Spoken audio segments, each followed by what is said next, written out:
وطبيبنا وطبيب قلوب ربنا محمد أرسله كافة للناس بشيرا ونذيرا وداعيا إلى الله بإذنه وسراجا وقمرا منيرا. فقد قال تعالى في كلامه المجيد وفي فرقانه الحميد: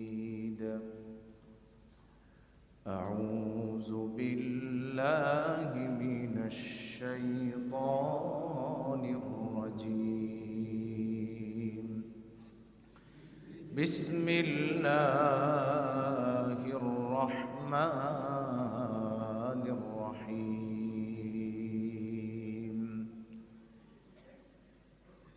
إنا أنزلناه في ليلة مباركة إنا كنا منذرين. وقال تعالى في مقام آخر: إن الذين آمنوا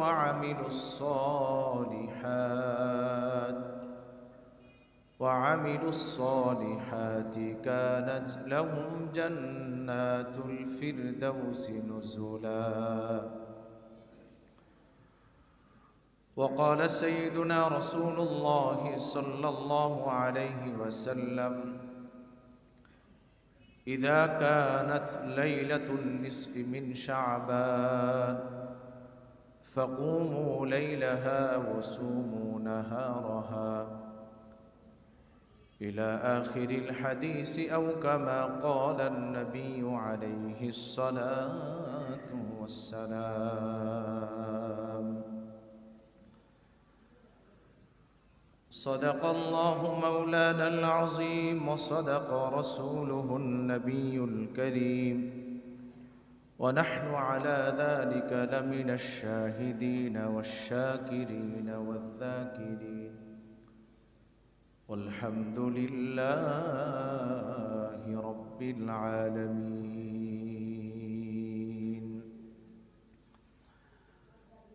وقال تعالى في شان حبيبه: إن الله وملائكته يصلون على النبي يا أيها الذين آمنوا صلوا عليه وسلموا تسليما। সকলে মুহাব্বতের সাথে দুরূদ ইব্রাহিম পড়ি। আল্লাহুম্মা সাল্লি আলা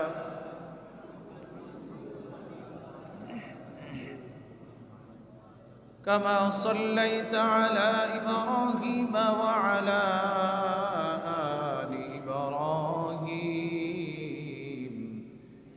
ইন্নাকা হামিদুম মাজিদ। اللهم بارك على محمد وعلى آل محمد كما باركت على إبراهيم وعلى آل إبراهيم إنك حميد مجيد. بلغ العلا بكماله كشف الدجى بجماله حسنت جميع خصاله صلوا عليه وآله. بلغ العلا بكماله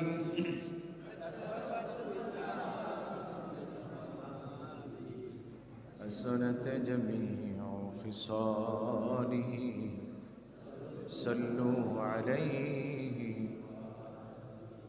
سبحانك لا علم لنا إلا ما علمتنا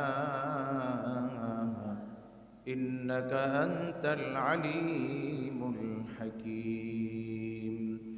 رب زدني علما رب زدني علما رب زدني علما رب اشرح لي صدري ويسر لي أمري واحلل عقدة من لساني يفقه قولي رب يسر ولا تعسر وتمم بالخير الحمد لله মহান মালিক আল্লাহ তাআলার দরবারে অসংখ্য অগণিত শুকর ও সুজুদ।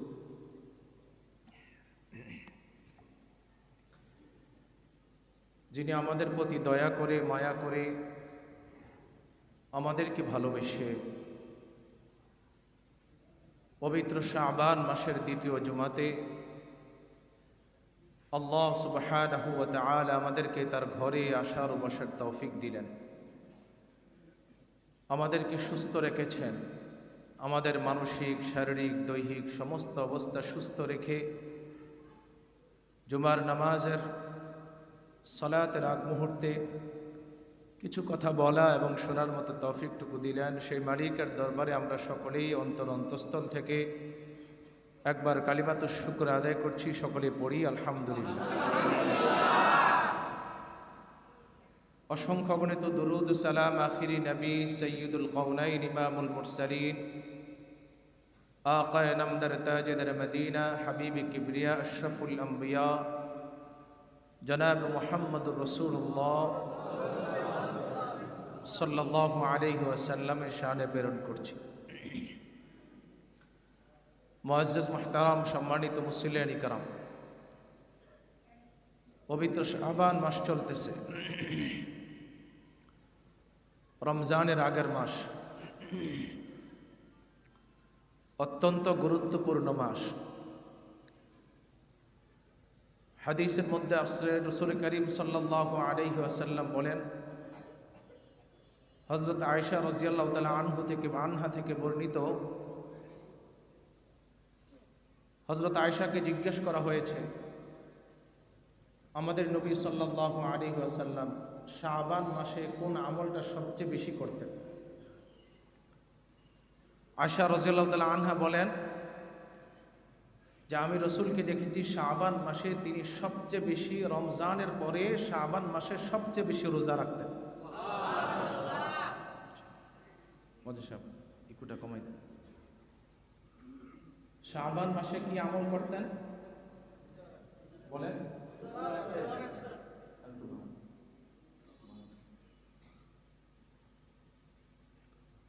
শাবান মাসে সবচেয়ে বেশি রোজা রাখতেন।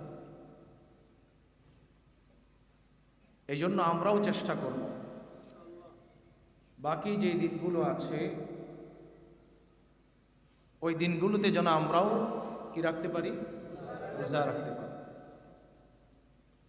মাস গণনার দিক দিয়ে শাবান মাস হলো নবম মাস। কোন মাস ভাই? নবম মাস। আজকে শাবান মাসের 10 তারিখ, আগামী 14 তারিখ দিবাগত রাত্রেই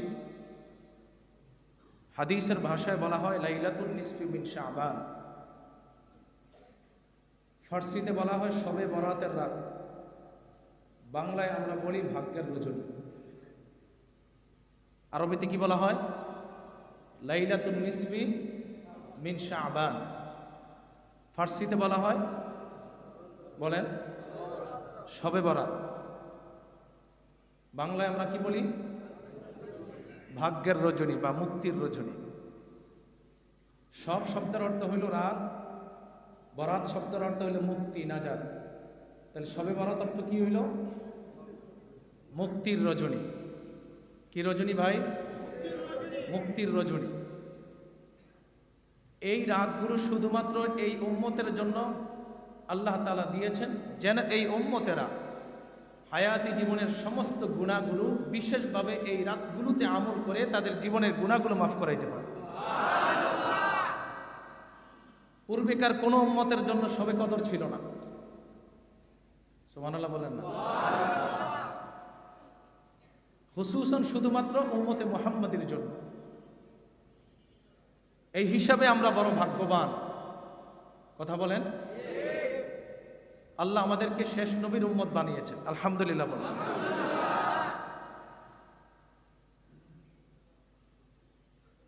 এগুলো হলো বিশেষ রাত, আমলের রাত, যে রাতগুলো বান্দা বিশেষভাবে আমল করবে। অনেক সময় আমাদের ফরজি অনেক আমল ছুটে যায় না ভাই? ফরজি অনেক আমল আমাদের থেকে ছুটে যায়। নামাজ ছুটে যায়, ফরজ নামাজ, রোজা ছুটে যায়, ফরজ রোজা। হাদিসের মধ্যে আসছে রাসূল সাল্লাল্লাহু আলাইহি ওয়াসাল্লাম বলেন, কিয়ামতের ময়দানে বান্দাবান্দির যখন হিসাব নেওয়া হবে, এক পর্যায়ে দেখা যাবে বান্দা বান্দির হিসাবের মধ্যে ফরজিয়াতের অনেক ঘাটতি, অনেক কমতি।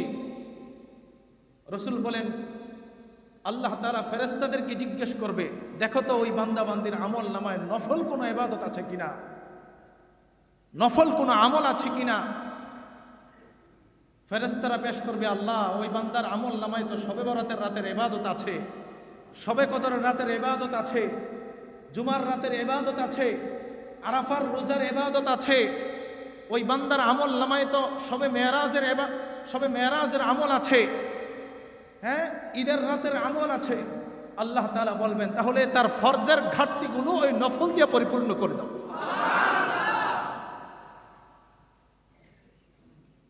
এই জন্য নফল ইবাদতকেও ছোট করে দেখার কোনো সুযোগ নেই। অনেক মানুষ আছে সমাজের মধ্যে, দেখবেন কয় ফরজের খবর নাই, নফল নিয়ে দৌড়াদৌড়ি, আছে না নাই? আরে বান্দা শুরু করুক না, শুরু করতে দেও না বান্দাকে কি শুরু করতে দেন না। হতে পারে ওই রাত্রে বান্দা তওবা করছে, আল্লাহ তাআলার কাছে বান্দার তওবাটা কবুল হয়ে গেছে, এরপর থেকে আর বান্দা কোনোদিন নামাজ ছাড়বে না। হতে পারে না ভাই? হতে পারে। সুযোগ দেন না। আমরা কেন বান্দাকে দূরে সরাই দিতেছি? বান্দাকে সুযোগ দেন। আপনি বলেন ফরজিয়াতের আমল করো, বলেন, এরপরেও নফল থেকে আপনি দূরে সরাবেন কেন? শবে বরাত বলতে কিছু নাই, আছে না নাই?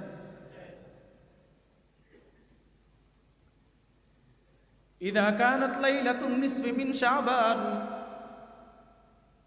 ফাকুমু লাইলাহা ওয়া সুমু নাহারাহা فإن الله ينزل فيها لغروب الشمس إلى سماء الدنيا يقول الله عز وجل ألا من مستغفر فأغفر له ألا من مسترزق فأرزق له।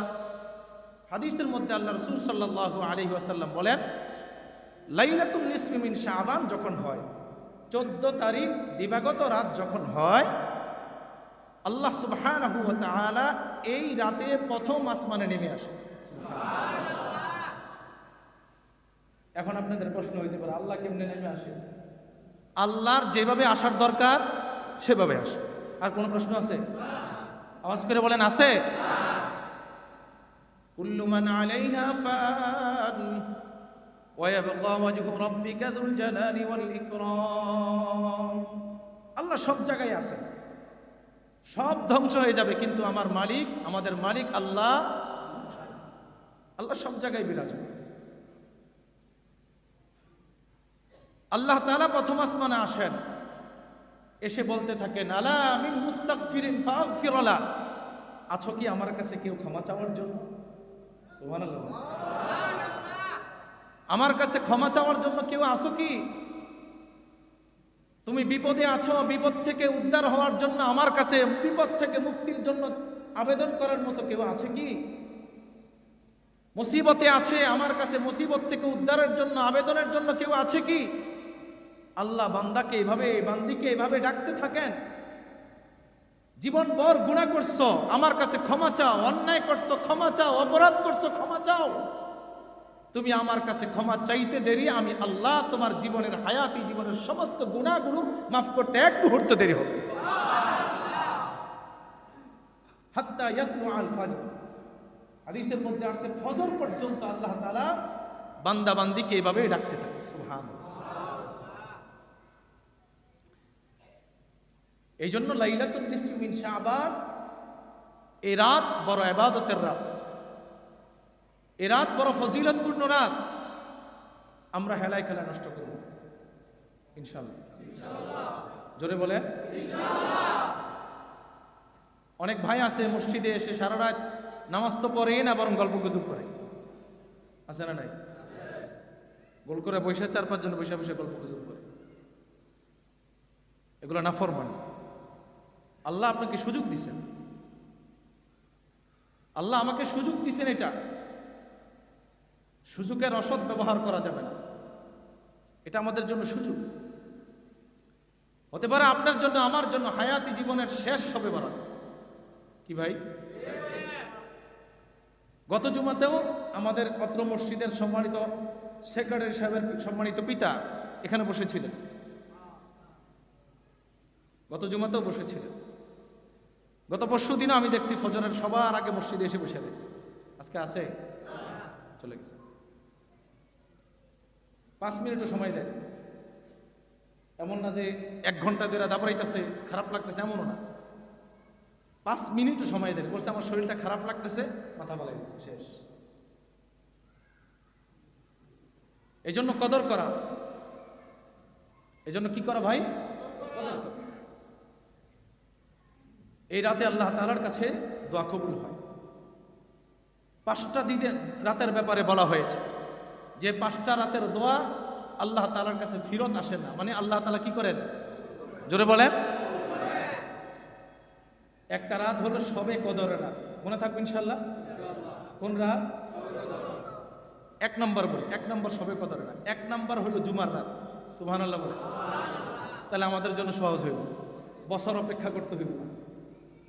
1 নম্বর কি? সবাই বলেন। কোন রাতের দোয়া আল্লাহ তাআলার কাছ থেকে ফিরত আসে না? জুমার রাত। মানে বান্দা দোয়া করলেই আল্লাহ কবুল করে। সুবহানাল্লাহ বলেন। 1 নম্বর, জোরে বলেন। 2 নম্বর শবে কদরের রাত। 2 নম্বর কি? শবে কদরের রাত। 3 নম্বর শবে বরাতের রাত। 3 নম্বর কি? শবে বরাতের রাত। 4 নম্বর আরাফার রাত। কোন রাত? আরাফার রাত। 5 নম্বর 2 ঈদের রাত। সুবহানাল্লাহ বলেন। মনে থাকবে ইনশাআল্লাহ। আবার একটু বলি, 1 নম্বর জুমার রাত, 2 নম্বর শবে কদরের রাত, 3 নম্বর শবে বরাতের রাত, 4 নম্বর আরাফার রাত, 5 নম্বর 2 ঈদের রাত। এই রাতগুলোতে যদি বান্দা আল্লাহ তাআলার কাছে দোয়া করে, আল্লাহ তাআলার পক্ষ থেকে ওই দোয়াগুলো বান্দাকে ফেরত দেওয়া হয় না। মানে কি? আল্লাহ বান্দা বান্দির দোয়াগুলো কবুল করে নেন। এই জন্য আমরা কোনোভাবে মিস করব না। শবে বরাত উপলক্ষে আমাদেরকে যে আমলগুলো করতে হবে, নফল আমল। কি আমল ভাই? একটা কথা ভালো করে সব সময় বলি, আজও আবার বলি, শবে বরাতের কোনো আমল নাই। কথা বুঝেন নাই? আমি কেবলামুখী হয়ে শবে বরাতের 2 রাকাত নফল নামাজ পড়তেছি না। শবে বরাতের কি নাই? জোরে বলেন না কেন? আমাদের মহিলা মা বোনদের কাছে আছে, মহিলা মা বোনদের কাছে কি আছে? হ্যাঁ, 10 বার সূরা ইখলাস, 10 বার ইন্না আনজালনাহু ফি লাইলাতুল কদর, এগুলো মহিলাদের কাছে আছে। আবার ঘরোয়া কিছু কাজও আছে। শবে বরাত আসলে আমাদের খরতুল আলহামদুলিল্লাহ নাই। পুরান ঢাকায় কত রকমের ইন্তজাম যে হয়, কুমির, কচ্ছপ, এইটা ওইটা কত কিছু যে বানায়, আপনারা জানেন? এটা রুটি, রুটি আর কি হালুয়া রুটি। গত বছর যেদিন হালুয়া রুটির বয়ান করছি, সেদিন আমার হালুয়া রুটি পাঠাইছে আমার জন্য খাওয়ার জন্য। শবে বরাতকে উপলক্ষ করে কি বানায়? হালুয়া রুটি বানায়। এদিন নাকি খাইতে হয় হালুয়া রুটি। না, শবে বরাতকে উপলক্ষ করে দ্বীন ও ইসলামের মধ্যে, শরিয়াতের মধ্যে কোনো আমল নাই। কথা বুঝাইতে পারছি ভাই? সবার কাছে স্পষ্ট? অস্পষ্ট না তো? কি উপলক্ষে নাই? শবে বরাতকে উপলক্ষে। আমি কেবলামুখী হয়ে 2 রাকাত শবে বরাতের নফল নামাজ পড়তেছি, আছে? আমি আগামী দিন শবে বরাতের রোজা রাখতেছি, আছে? কথা বলেন। তাহলে কি উপলক্ষে রাখবো? নফল। কি উপলক্ষে ভাই? নফল।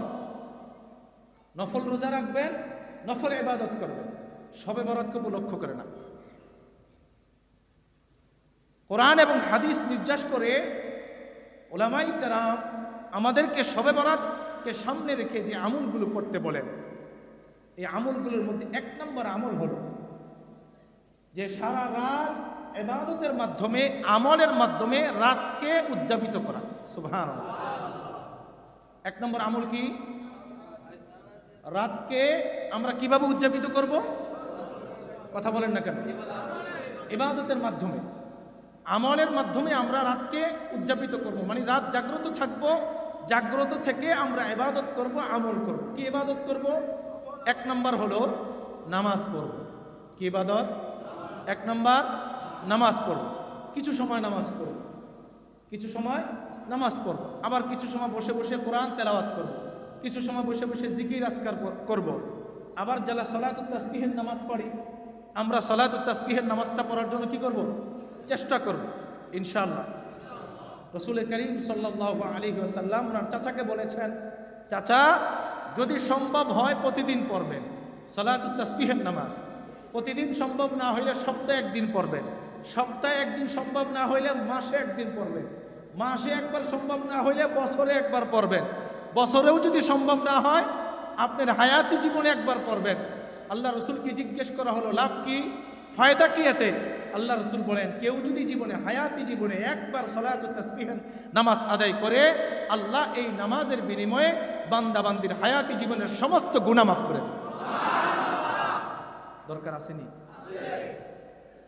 পড়ার জন্য চেষ্টা করুন।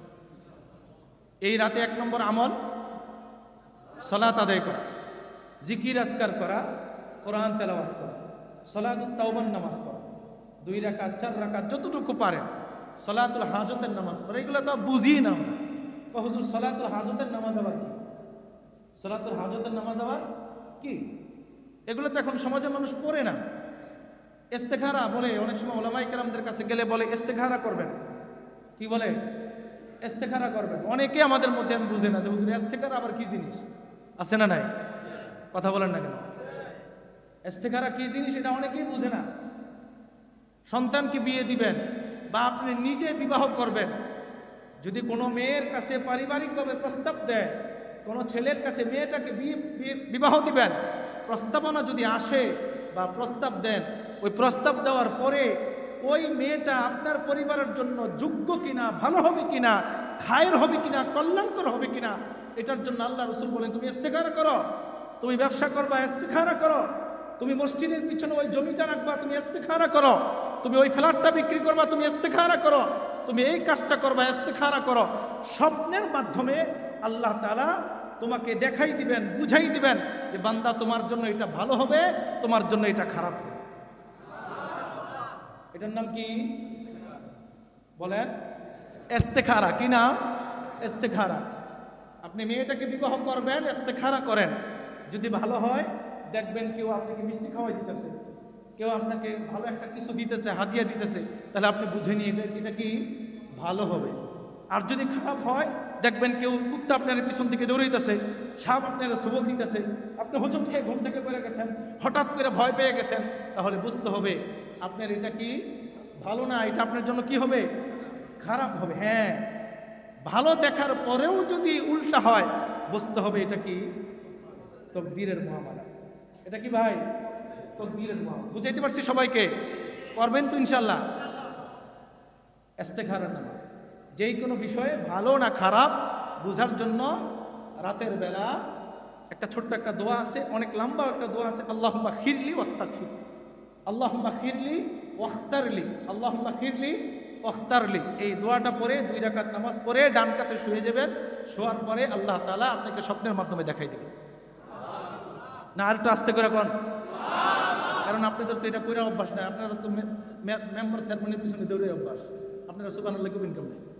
কথা বোঝেন নাই? কথা বলেন। কোনো কিছু লেগে তো আপনাদের মেম্বার সেরেমনির কাছে দৌড়ে অভ্যাস, আপনারা এমনি সুবহানাল্লাহ বলবেন কেমনে? যেখানে সহজ, আল্লাহ আপনাকে স্বপ্নে দেখাই দিতেছে, ভালো না খারাপ, এটা আমাদের কাছে ভালো লাগে। ভালো লাগলে সুবহানাল্লাহর আওয়াজটা একটু বেশি হইল। সুবহানাল্লাহ বলেন। আল্লাহ রসুল বলেন লাইলাতুন নিসফি মিন শাবান যখন আসবে, 1 নম্বর আমল হলো ওই রাতটাকে তোমরা ইবাদতের মাধ্যমে উদযাপিত করবে, ইবাদতের মাধ্যমে জাগ্রত থাকবে ইনশাআল্লাহ। গল্প গুজব কথাবার্তা, মসজিদে এসে ঘুমান্তি আছে অনেকে, মসজিদে এসে ঘুমায় পড়ে, কোনো মতো 2 রাকাত নামাজ পড়ে কি করে ঘুমায় পড়ে। তারপরে যাক বান্দা তো আসছে মসজিদে, তারপরে কি বান্দা তো চেষ্টা করছে, ঠিক না? কথা বলেন না, কি করছে? চেষ্টা করছে। বনি ইসরায়েলের জামানায় এক লোক মানুষ খুন করত, কি করতে হবে, এরকম আছে না কিছু অভ্যাসই, কি মানুষ খুন করা। খুন করতে করতে 99টা পর্যন্ত খুন করছে। নাউজুবিল্লাহ বলেন। এখন এক সাধকের কাছে গেছে, ওই জমানার যিনি কিতাবদারি, ওনার কাছে গেছে। যাওয়ার পরে বলছেন যে আমি তো ভালো হইতে চাই, শুধরাইতে চাই, আমার অপরাধ থেকে আমি নিজেকে শুধরাইতে চাই, পবিত্র হইতে চাই। বলছে তুমি কি অপরাধ করছো? এক এক করে 99 জন হত্যা করছে। নাউজুবিল্লাহ বলেন। তোমার শুধরানোর কোনো সুরত নাই, তোমার ভালো হওয়ার কি নাই? তুমি 99 জন মানুষকে খুন করে আমার কাছে আইছো কি হইতে? ভালো হইতা। তোমার ভালো হওয়ার কোনো পথ নাই। ভালো হওয়ার পথ যেহেতু নাই, এখন মনে মনে চিন্তা করছে যেহেতু পথ নাই, আর একটা হইলেই তো 100টা হয়ে যাব। একটা হইলে কি হয়ে যাব? মানে এরাও বাদ দেয় না। তোমার দিয়ে আমি কয়টা পূরণ করলাম? সেঞ্চুরি করছে, 100টা খুন করছে। এখন বান্দার দিলের মধ্যে আবার আশা জাগছে। বান্দার দিলের মধ্যে কি আবার আশা জাগছে, আমার আল্লাহ আমাকে মাফ করে দেবে। সুবহানাল্লাহ বলে। বান্দার দিলের মধ্যে আবার আশা জাগছে, আমার আল্লাহ আমাকে মাফ করে দেবে। আবার মানুষের কাছে বলতেছে, ভাই কোথায় গেলে আমি নিজেকে শুধরাইতে পারবো? তো মানুষ পথ দেখাইছে, অমুক পীর সাহেবের কাছে গেলেই তোমাকে কিছু সবক দিব, আধ্যাত্মিক কিছু তালিম দিবে, কিছু সবক দিবে। ওই সবকগুলো যদি তুমি আমল করতে পারো, আশা করা যায় তুমি কি হইতে পারবা? ভালো হইতে পারো। এখন ওই আধ্যাত্মিক বুজুর্গের আল্লাহওয়ালার কাছে যাবে, যাওয়ার পথেই কি মালাকুল মাউত উপস্থিত। মালাকুল মাউত কি উপস্থিত, মৃত্যুর ফেরেশতা উপস্থিত, জান কবজা করছে। জান কবজকেরা এখন জান কবজা করলে মানুষের জান কিন্তু 2 দল ফেরেশতা আসে। একদল ফেরেশতা হলো ভালো, আরেক দল ফেরেশতা কি? আরে ফেরেশতা তো ভালোই, মানে খারাপ মানুষের রুহটা নেওয়ার জন্য একদল ফেরেশতা আসে, ভালো মানুষের রুহটা নেওয়ার জন্য আরেক দল ফেরেশতা আসে। এখন দোনো দলে আসছে। ভালোওয়ালারা বলে, যারা ভালো রুহ নেয় তারা বলে আমাদের, খারাপ রুহ যারা নেয় তারা বলে কি আমাদের। এখন ফেরেশতাদের মধ্যে কি বাকবিতণ্ডা, এই দল কয় আমার, ওই দল কয় আমার। কথা বুঝাইতে পারছি? এখন আল্লাহ তাআলার কাছে ফয়সালা চাইছে, আল্লাহ আপনি ফয়সালা দেন। আল্লাহ আপনি কি ফয়সালা দেন। আল্লাহ বলছেন যেখানে মারা গেছে, মালাকুল মাউত তার কবজটা যেখান থেকে কবজ করছে, তার জানটা যেখান থেকে কবজ করছে, যেখানে যাবে, যেখান থেকে রওনা হয়েছে, ওই পুরা জায়গাটা তোমরা মাপো। পুরা জায়গাটা কি মাপো। কথার কথা, এখান থেকে গাজীপুরা, বান্দার মৃত্যু হয়েছে চায়না মার্কেটের পরে। বলেন চেষ্টার জায়গাটাকে বেশি না কম? সবাই বলেন। বান্দা যে ভালো হওয়ার জন্য চেষ্টা করে, বান্দা যে দৌড় দিছে ভালো হওয়ার জন্য, ওই জায়গাটা কি বেশি না কম?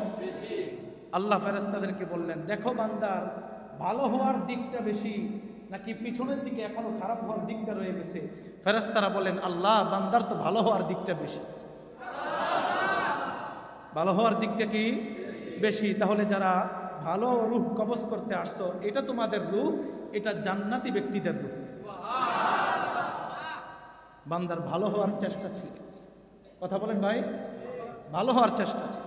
ওই জন্য যেই ব্যক্তি মসজিদে এসে ঘুমাই পড়ছে, ওই ব্যক্তি ভালো হওয়ার জন্যই এখানে আসছে। কথা বলেন, ইবাদত করার জন্য আসছিল। ওই বান্দার যদি মরণটা মসজিদে হয়ে যায়, ভাগ্য ভালো না?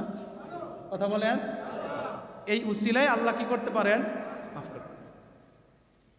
এই জন্য আসা, এই জন্য কি মসজিদে আসা। ঘরে ইবাদত করবেন, মসজিদেও ইবাদত করবেন। শুধু মসজিদ আবাদ করে না, ঘরকেও আবাদ করবেন। কথা বুঝতে পারছি? শুধু মসজিদ আবাদ করে না, ঘরকেও কি করবেন? কথা বলে না, আবাদ করবেন। আবাদ ঘরের মধ্যেও নামাজ পড়বেন। জোহরের সুন্নত নামাজটা ঘরের মধ্যে পড়িনা মসজিদে আসবেন, এটা তো আমাদের হয় না। জোহরের সুন্নত নামাজটা ঘরের মধ্যে পড়িনা মসজিদে আসবেন, ফরজ পড়িনা আবার গিয়ে ঘরে সুন্নত পড়বেন, ডাবল সওয়াব পাইবেন। কি সওয়াব পাইবেন? এমনি তাকাই দিয়েছেন কে? ডাবল সওয়াব পাইবেন, ডাবল সওয়াব। ঘরে সুন্নত পড়া সুন্নতের সওয়াব, ঘরে পড়া আরেক সওয়াব। সুবহানাল্লাহ বলেন। ঘরে সুন্নত পড়া কি? সুন্নতের সওয়াব, ঘরে পড়া আরেক সওয়াব। বলেন সুন্নত নামাজ ঘরে পড়লে সওয়াব বেশি নাকি মসজিদে পড়লে সওয়াব বেশি? এই পাশের ভাইয়েরা বলে না। তাহলে কই পড়ি আমরা? সওয়াব বেশি না কম? আমাদের কি বেশি দরকার না কমের দরকার? এই জন্যই মসজিদে পড়ি। বেশি সওয়াবের দরকার, এই জন্য কই পড়ি? মসজিদে।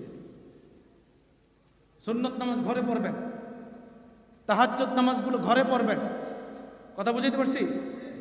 ঘরে পড়লে মনের ভিতরে ভয় থাকবে, ঘরের বিছানাটা তো পবিত্র লাগবে, পবিত্র ছাড়া তো বিছানায় নামাজ পড়তে পারবেন না। কথা বুঝাইতে পারছি? ঘরের মধ্যে সুন্নত নামাজ পড়বেন। মসজিদ আবাদ করা ফরজ নামাজ দিয়ে, মসজিদ আবাদ কিন্তু নফল নামাজ দিয়ে না। মসজিদ আবাদ হয় কোন নামাজ দিয়ে? ফরজ নামাজ দিয়ে। মসজিদে এসে জামাতের সাথে ফরজ নামাজ আদায় করবেন, ঘরে গিয়ে সুন্নত নামাজগুলো আদায় করবেন। সুন্নত পড়ার সওয়াবও পাবেন, ঘরে পড়ার কারণে ডাবল সওয়াব।